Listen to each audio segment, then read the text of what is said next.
I think evaluation is really critical. If we do believe that human rights education is a powerful tool to realise human rights in our worlds, then we need to know whether we're doing it well. So I think it's critical that we monitor what we're doing, but we also at the end understand what impact we've had. There are many tools available to do evaluation work. The Human Rights Education Manual points to a range of those. So I would really encourage people to look at being quite creative about what they can develop in order to evaluate.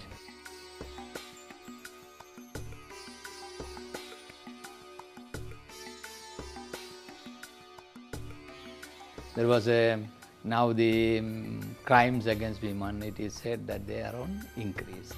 So we held a conference on some of the legislations. Even the government of India made series of legislation change in the penal code.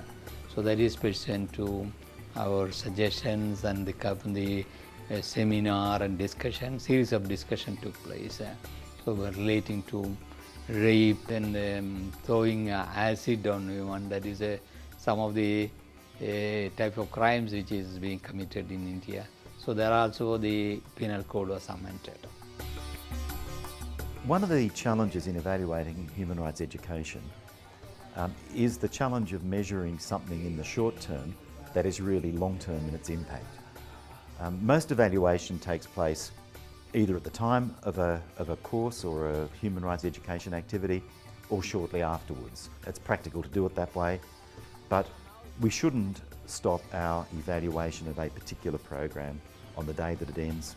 We certainly need to come back 6 or 12 months later and ask the participants how they have found the usefulness of that training for the work that they've done in the period since then.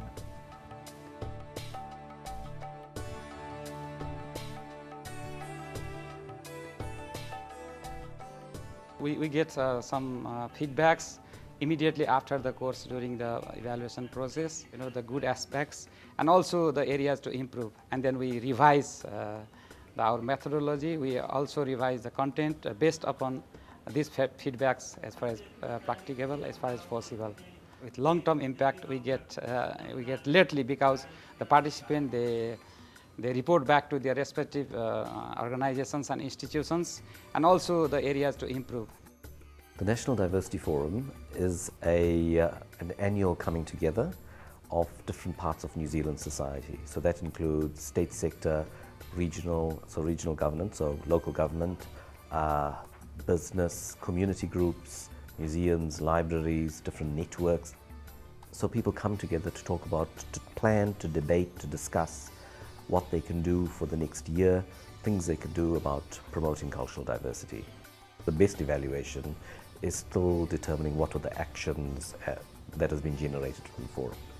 For Māori Language Week, one of the supermarket chains labelled their food aisles or their aisles in Te Reo Māori. And that was very positive for that particular local community, which is predominantly Māori, and supporting the retention of Māori language. Evaluation has two dimensions. The first is to make sure that each of the projects or activities we run is as successful as possible. And that means looking at what we've done and working out what was successful and what was not as a means of helping us to plan further activities. But each activity evaluation is like part of a jigsaw, part of a much bigger picture. And so we must also have that bigger picture. We want to know not just how successful a particular project is, but what contribution it makes to the success and the effectiveness of the organisation as a whole.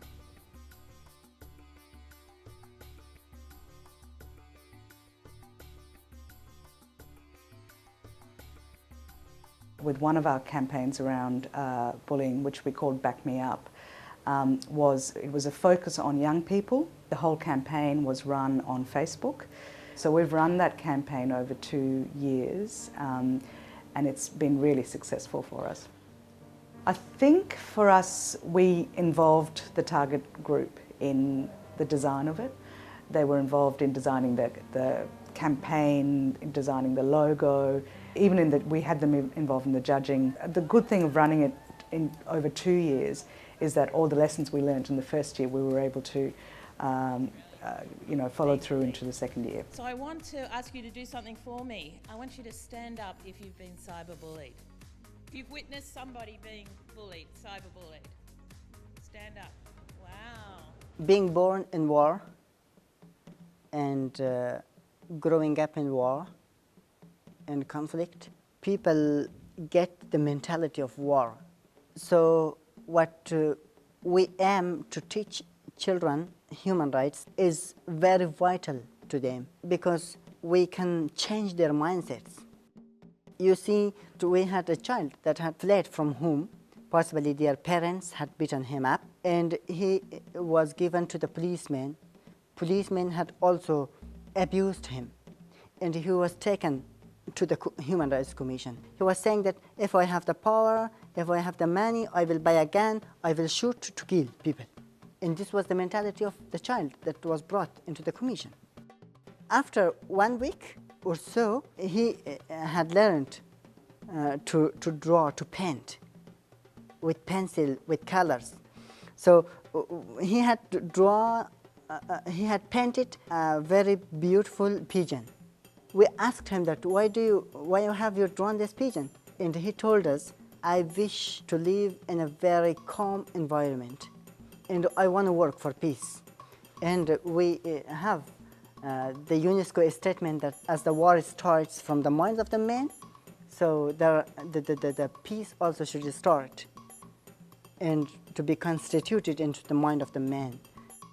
This is our approach, and we have got lots of good impacts, fortunately.